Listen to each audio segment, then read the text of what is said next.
एक बार एक छोटी सी बच्ची हाथ में मिट्टी की गुल्लक लिए भागती हुई एक दवाई की दुकान पर गई। वह काफी देर तक वहां पर खड़ी रही, लेकिन दुकानदार का ध्यान उस पर नहीं गया क्योंकि वहां पर काफी भीड़ थी। उसने दुकानदार को कई बार बुलाया, लेकिन दुकानदार का ध्यान उस पर नहीं गया क्योंकि वहां पर भीड़ बहुत थी। फिर इस बच्ची को गुस्सा आया और अपने मिट्टी की गुल्लक को वहीं काउंटर पर जोर से रख दिया। इसके बाद दुकानदार और वहां पर खड़े सभी लोग उसे बच्ची की तरफ देखने लगे। दुकानदार ने उसे बच्ची से पूछा कि बेटे आपको क्या चाहिए? तो वह बड़े ही भोलेपन से बोली, मुझे एक चमत्कार चाहिए। यह सुनकर दुकानदार को कुछ समझ में नहीं आया और ना ही वहां पर खड़े लोगों को कुछ समझ में आया। सभी उसकी तरफ देखने लगे।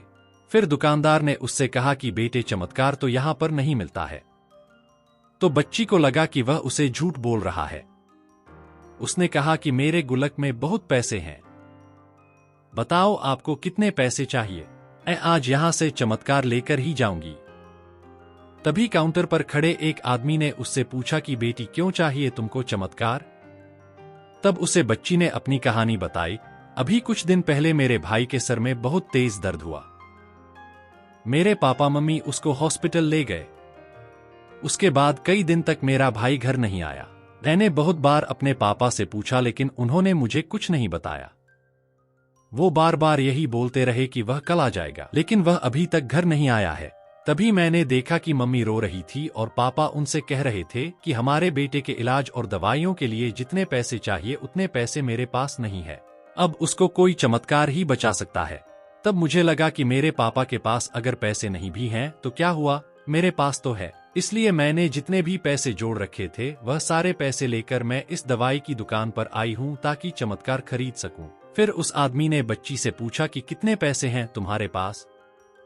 यह सुनते ही बच्ची ने गुल्लक उठाई और जमीन पर पटक कर उसे फोड़ दिया और पैसे गिनने लग गई। वहां पर खड़े सभी लोग उसे देख रहे थे। थोड़ी देर बाद उसने सारे पैसे इकट्ठे किए और बोली, मेरे पास पूरे 19 रुपए हैं। वो जो आदमी वहां पर खड़ा था वह थोड़ा सा मुस्कुराया और बोला कि अरे तुम्हारे पास तो पूरे पैसे हैं, इतने का ही तो आता है चमत्कार। यह सुनकर वह बच्ची बहुत खुश हो गई और बोली, चलो मैं आपको अपने पापा से मिलवाती हूँ। बाद में पता लगा कि वह आदमी कोई आम आदमी नहीं था, बल्कि एक बहुत बड़ा न्यूरोसर्जन था और उसने सिर्फ 19 रुपए में उसके भाई की सर्जरी कर दी।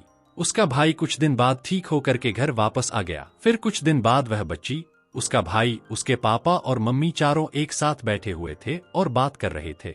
तभी उसकी मम्मी ने उसके पापा से पूछा कि अब तो बता दो यह चमत्कार आपने किया कैसे? तब उन्होंने अपनी बेटी की तरफ देखकर कहा, चमत्कार मैं नहीं, इसने किया है। तो यहाँ पर एक बहुत बड़ी सबक है जो हम उस छोटी सी बच्ची से सीख सकते हैं। जिंदगी में कभी कभी ऐसा होता है कि हमको कोई रास्ता नजर नहीं आ रहा होता है और हम लोग हिम्मत हार जाते हैं। तब हमारे अंदर एक बच्चा होता है जो कोशिश करने से कभी पीछे नहीं हटता है। वह हार मानने को तैयार ही नहीं होता है क्योंकि उसको ना शब्द समझ नहीं आता है।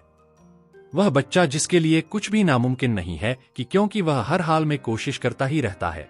हम आशा करते हैं कि आपको यह मोटिवेशनल स्टोरीज इन हिंदी पसंद आई होगी। इन कहानियों को पढ़कर आपके अंदर कुछ कर दिखाने की इच्छा बढ़ जाएगी और अपने जीवन में कुछ बड़ा कर दिखाएंगे। अगर आपको यह मोटिवेशनल स्टोरीज इन हिंदी पसंद आई है तो कृपया इसे अपने दोस्तों को भी शेयर करें जिनको इसकी ज्यादा जरूरत है।